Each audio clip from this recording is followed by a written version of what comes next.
Bonjour à tous, vidéo saut du lit. Donc, ah voilà, je suis quoi? Non, bon, j'ai fait mon travail, j'ai regardé la série, mais je me suis pas coiffée. Voilà, je me suis pas coiffée, donc ça a fait ça, hein, au bout de quelques heures. Qu'est-ce que je veux dire? Donc,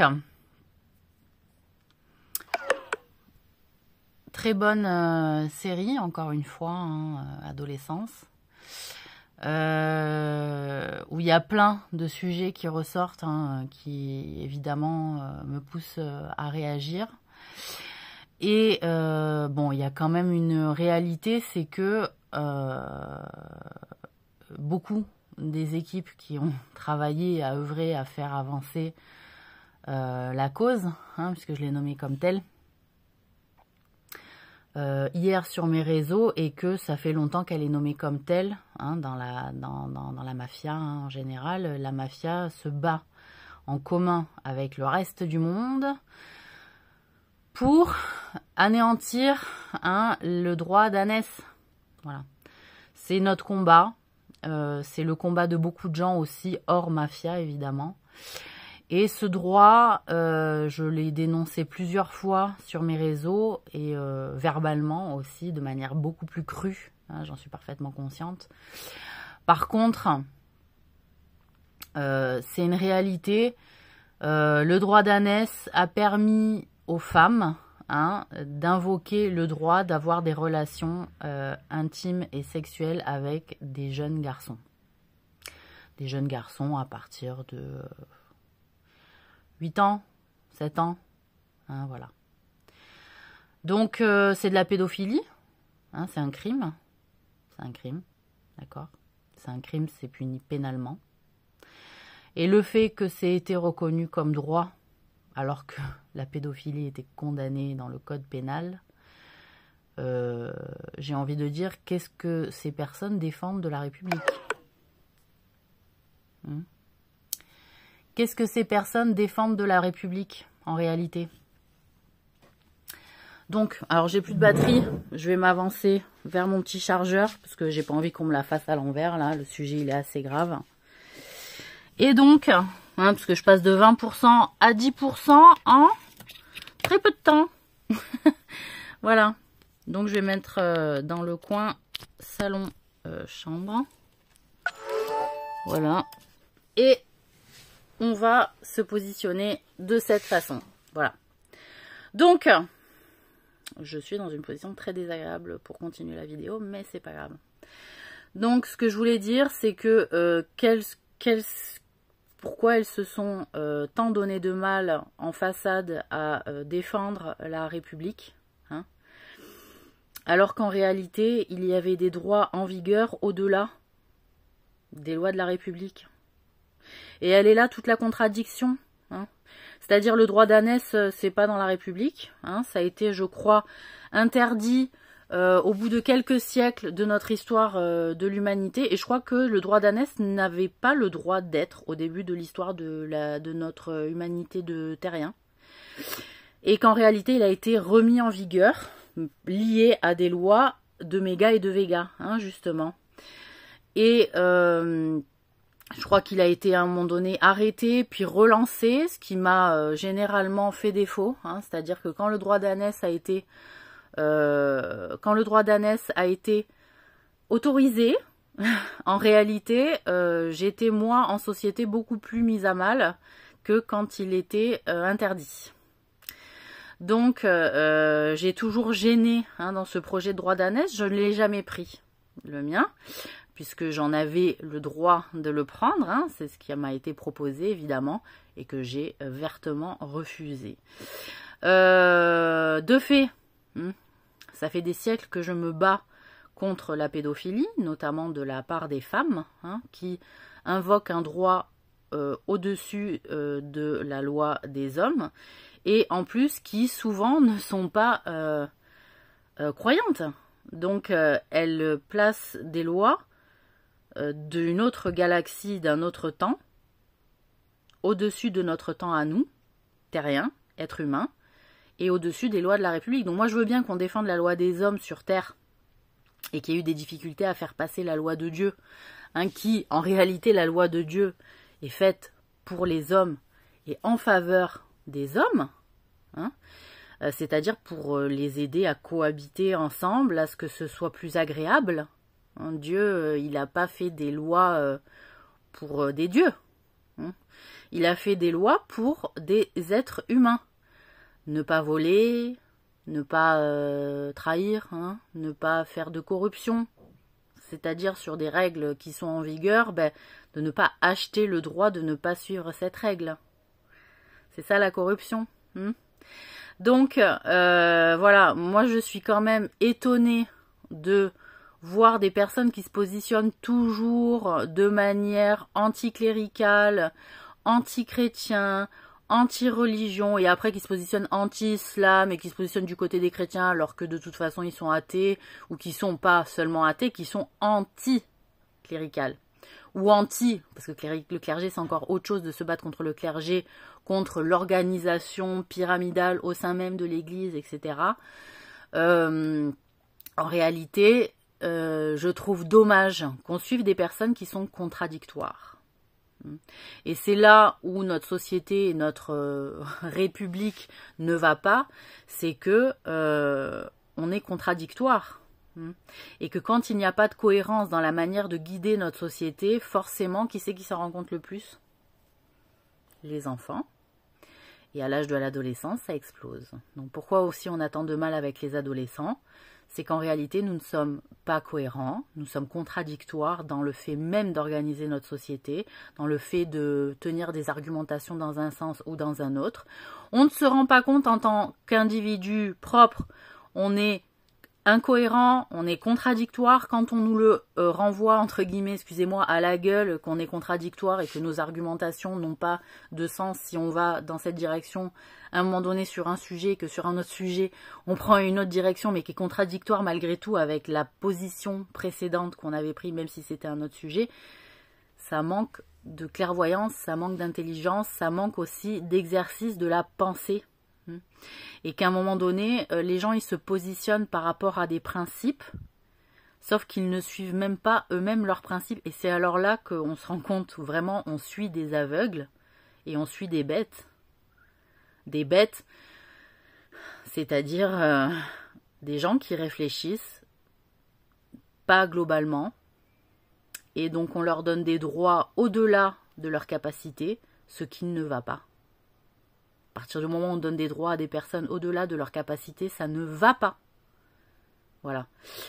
Donc, on a donné des droits et des accès sous couvert de famille, de droits de famille, des gens à qui cela n'avait pas été légitimé par Dieu, cela n'avait pas été donné par Dieu, cela n'avait pas été guidé par Dieu, cela n'avait pas été donné par Dieu. Et c'est des petits arrangements qui font qu'on tombe bien bas en termes de guidance de groupe. Et qu'à un moment donné, les petits arrangements ne doivent pas faire loi dans les groupes. Ce sont de petits arrangements entre personnes emmerdées. Mais ça ne doit pas faire loi dans un groupe. Et ça ne doit pas prendre tout le poids. Et la personne qui a besoin de petits arrangements est en dessous du reste du groupe. Parce que ça veut dire qu'elle n'arrive pas à s'adapter à la réalité. Parce que les autres ne font pas de petits arrangements. Donc ils arrivent à s'adapter à la réalité, à tenir. Donc les personnes qui font des petits arrangements sont à la dernière strate, vous voyez, du groupe en réalité. Et ils doivent vraiment rester humbles. Parce que c'est eux qui ont le plus besoin des autres en réalité. Et que les personnes qui ont le plus besoin des autres sont les derniers. Ben ouais, sont les derniers. Alors pas dans la pyramide forcément. C'est ceux qui sont en bout de chaîne, c'est-à-dire où les autres ne peuvent pas compter sur eux. Les gens qui ont le plus besoin des autres, ça veut dire qu'ils sont en bout de chaîne, ça veut dire qu'on ne peut pas vraiment compter sur eux et qu'il ne devrait pas y avoir de monde derrière eux. Parce qu'ils ne sont pas fiables s'ils ont toujours besoin de petits arrangements pour s'en sortir. Et ça va falloir vraiment le comprendre. D'accord ? Je répète. Les gens qui ont besoin de petits arrangements pour arriver à s'en sortir et à suivre le rythme, c'est qu'ils n'arrivent pas à suivre le rythme et que donc ils doivent rester à leur place dernière, c'est-à-dire ils n'ont pas de droit de décision parce que c'est eux qui ont besoin des autres pour vivre. Ils peuvent demander, conseiller, mais pas décisionnaire.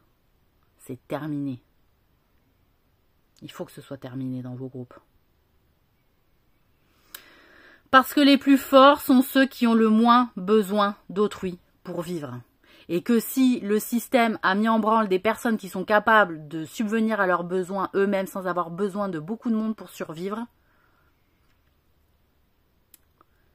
et qui les rendent dépendants alors qu'ils sont très indépendants au départ, c'est que le système a été conçu pour des gens dépendants et pas pour les indépendants. Donc, les gens forts, qui ont toujours besoin de l'État, qui ont toujours besoin de la famille pour vivre, etc., c'est que le système a été mal conçu et c'est pour ça que ça nous coûte cher. C'est pour ça que ça nous coûte cher. Donc, ça ne veut pas dire qu'il ne faut plus aider.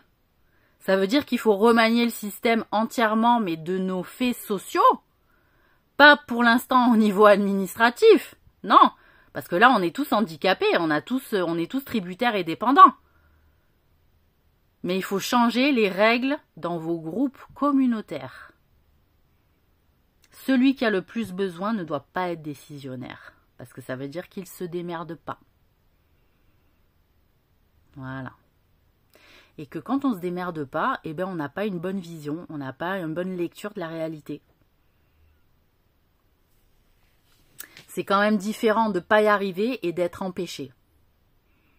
Parce que quand on cherche, quand il y a la volonté, normalement ça se produit. Donc moi j'ai très bien compris qu'après un passage pareil et des siècles de vie merdeux passés comme je les ai vécus, pas sur tous les points, merci au Gérard, j'ai envie de dire,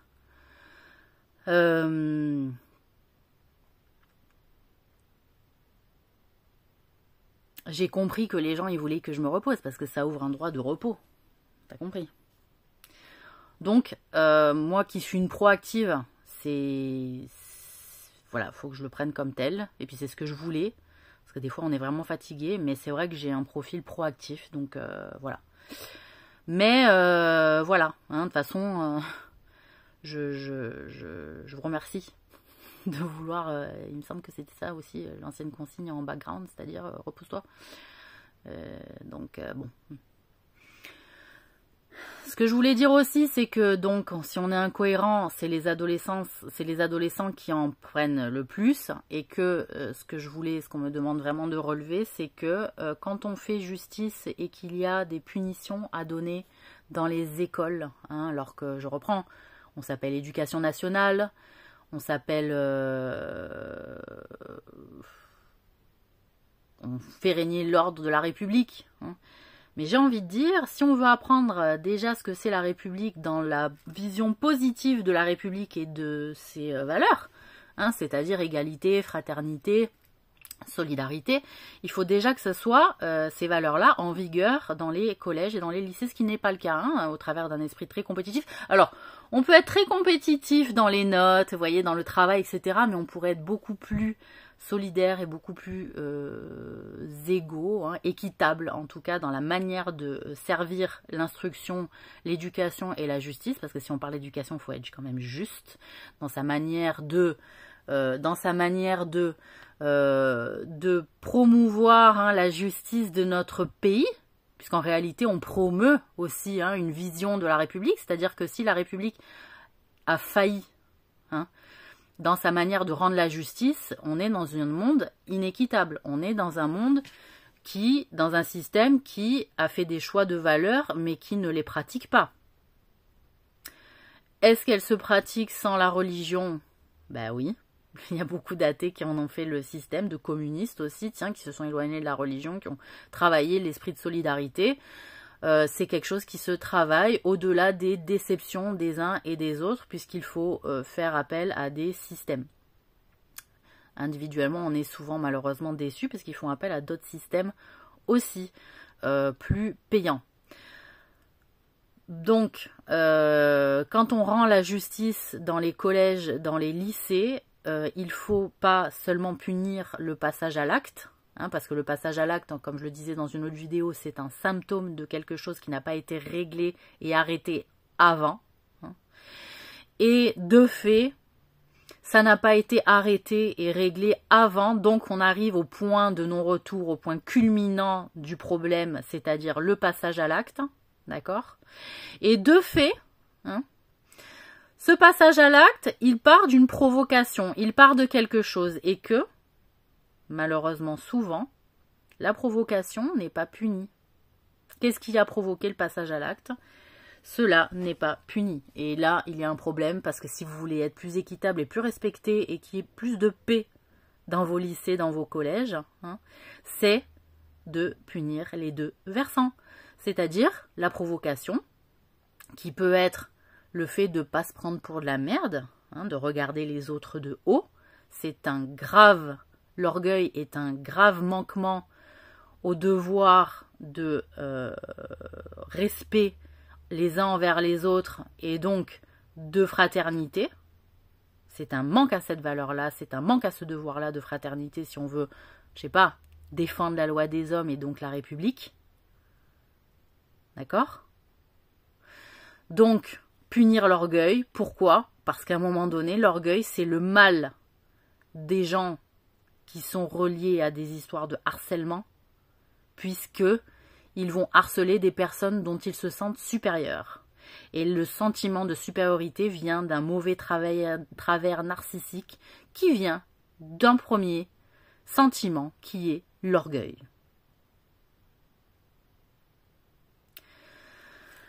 Donc tout ça, c'est très grave de ne pas pouvoir le faire, de ne pas faire en sorte que les chefs d'établissement, les professeurs ne savent pas le faire. Parce qu'en réalité, on travaille avec de l'humain, ce sont les gens de demain qui vont faire notre société, et que l'éducation sans pédagogie, sans savoir-faire, sans apprentissage du savoir-être aussi avec des élèves, c'est un problème, et que forcément, même les professeurs peuvent être mis au banc, hein, des autres professeurs aussi qui jouent aussi de ce petit jeu-là, même dans la salle des profs, malheureusement, hein, voilà, c'est une réalité. Et quand on a des gamins comme profs, quand on a des gamins dans les classes, ça donne vraiment pas envie d'y aller. Ça donne pas envie de faire société. Ça donne pas envie de comprendre notre pays. Ça donne pas envie d'y participer. Et que donc, il est normal que des gens s'ouvrent, hein, à des textes qui peuvent revendiquer une rébellion et une forme de passage à l'acte. Malheureusement, pour que ça s'arrête, parce que les adultes ont failli à rendre la justice, la vraie, celle qui punit justement et qui fait taire tout le monde. Parce que quand la vraie justice, elle est là, quand elle est vraie, tout le monde se tait. Voilà, et ça s'arrête. Quand on réussit, c'est ça le résultat. Tout le monde s'arrête et tout le monde se tait. Voilà. C'est ça la vraie justice. Et c'est ça le signe de la vraie justice. C'est pas le tortionnaire qui va faire taire et rester tout le monde silencieux. Voyez? Parce que ça, c'est par la peur. C'est pas par le sentiment de justice et de vérité. Ce qui est une grosse différence quand même, notable. Donc, voilà, il est quand même important de noter. Et je voulais dire aussi qu'au-delà du fait qu'on prône toujours une laïcité au-delà des règles de Dieu, je rappelle que le départ de la loi de 1901 de la laïcité, ça permettait aux gens de se balader en toute paix dans nos rues, dans l'espace public, avec des signes distinctifs religieux. Voilà, reprenez les textes au lieu de les effacer sur Internet.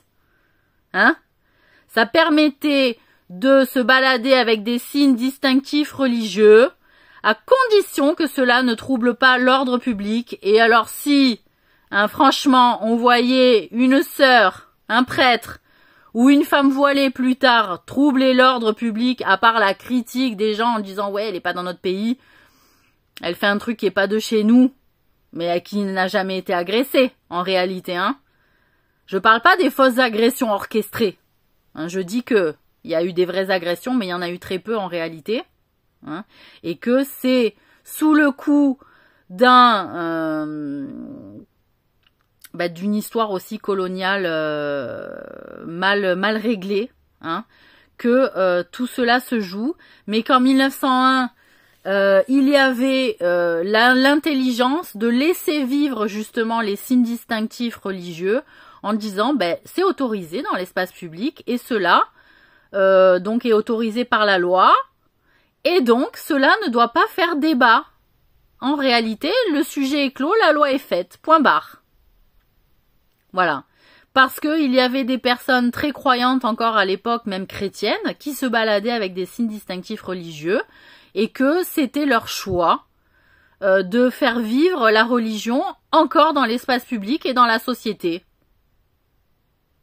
Et qu'il est quand même bizarre hein, de voir que de la volonté de faire vivre la religion dans un espace dit public, donc c'est-à-dire pour tout le monde, dérange au point qu'on veuille effacer tout signe de manière à faire croire qu'il n'y ait pas de Dieu sur terre. C'est une vision. Hein, ça vous est propre. Mais vous n'êtes pas obligé de l'imposer à tout le monde dans l'espace public puisqu'il y a d'autres personnes publiques qui pensent que Dieu existe et donc est aussi sur terre. Sur la terre comme au ciel. Donc après, que certaines personnes qui disent non mais Dieu il est avec nous, il est sur terre, c'est un bidon, on peut en faire ce qu'on veut et donc on fait n'importe quoi. Parce que j'ai eu la grâce, hein, franchement mes oreilles ont été choquées d'entendre ça en disant comment ça, il est bidon, il se balade sur terre, donc c'est pas complètement dur, rassurez-vous.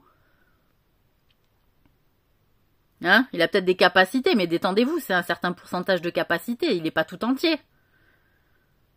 D'accord ? Parce que sinon, ils se partageraient pas le boulot tellement c'est le bordel pour vous tenir. Hein ? Puisque c'est ça que vous avez voulu faire. Vous avez voulu le tuer encore une fois et l'anéantir. Donc c'est tout ça. C'est des personnes aussi qui se disent oui, non, Dieu il est sur terre, on en fait ce qu'on veut, donc il n'existe pas, donc y a rien après, et donc on s'en fout. Alors t'as ceux qui disent non, Dieu il est pas sur terre, il gère aussi beaucoup de choses, et il y en a qui le sentent. Qui le pressentent, hein, qu'il y a un Dieu invisible qui gère, malgré toute la douleur. Mais que les gens ont arrêté aussi de croire en Dieu et ont critiqué les religions. En quoi ? Parce que les gens ont failli, hein, qui se présentaient des ordres religieux, ou portant des religieux ont failli, ou ont donné de mauvais exemples, hein, ou ont échoué dans leur service en faveur des religieux. Hein ? Mais qui a dit que il fallait croire dans une religion parce que des hommes réussissaient ou échouaient? On croit en quelque chose de supérieur parce qu'on sent qu'il y a quelque chose de supérieur qui guide nos destins. Elle vient de là, la foi. Hein, que l'un ou l'autre ait échoué alors qu'il se présente de telle religion, ça c'est une autre histoire. Ça vous regarde pas, c'est son propre destin, il a échoué. Il s'est engagé dans un chemin de religion et il a failli. Mais il y en a qui ont réussi. Hein ? Donc de fait, on peut pas conclure au fait qu'il y ait quelque chose qui existe ou qui n'existe pas par le jeu des réussites ou des échecs des uns et des autres. Des gens qui ont choisi la voie de la religion et du bien, hein, parce que c'était clair quand même dès le départ que Dieu avait annoncé depuis Abraham qu'il fallait choisir le bien et pas le mal. Hein, donc voilà. Parce que moi je veux bien qu'on utilise des lois religieuses pour tel ou tel truc et qu'on laisse d'autres lois religieuses pour tel ou tel truc. J'ai envie de dire, ça va la cohérence, ça va la contradiction. Vous prenez ce qui est bon pour vos petits projets et vous laissez quand ça met à mal vos mêmes petits projets. Il n'y a pas un problème. Ça c'est une grande hypocrisie. Hein. C'est-à-dire normalement vous auriez dû même pas utiliser des lois religieuses si vous étiez athée pour vos propres petits projets, voyez, dans la vérité de l'honnêteté droite. Et ça, les gens, ils le savent, ceux qui ont la foi, hein, que ce soit, encore une fois, des juifs, des chrétiens, des bouddhistes, hein. Parce que ce qui fait le propre du croyant, c'est la droiture, la vérité, l'honnêteté, des valeurs fortes. Donc, quand on est face à des gens qui sont contradictoires, on sait qu'il n'est pas dans la vérité. Parce qu'il connaît même pas son propre chemin vrai. Donc, on ne peut pas juger si une chose, elle existe ou elle n'existe pas parce que des gens ont failli. On est des humains et c'est en ça qu'on est testé. On est être humain et on est testé sur cette planète, encore une fois, pour le bien, pour le mal et que nous serons tous jugés en vigueur, hein, c'est en vigueur, par rapport à ce qu'on aura fait comme choix personnel de bien et de mal et de position et de suite. Donc si on a écouté les mauvaises personnes, si on a choisi de mauvais chemins, repentez-vous. Repentez-vous. Voilà, vous vous repentissez. Hein? Voilà. C'est le repentir. Ce qu'on appelle le grand repentir. Vous vous repentez, vous demandez pardon à Dieu. C'est ça le repentir si vous considérez que potentiellement il existe. Ça n'a rien de se repentir si vous pensez qu'il n'existe pas. D'accord? Voilà. Donc, c'était les choses importantes qui étaient ressorties ce matin de fait de la série. Je vous souhaite une bonne journée et un bon vendredi et un Jumu'ah Mubaraka pour les musulmans.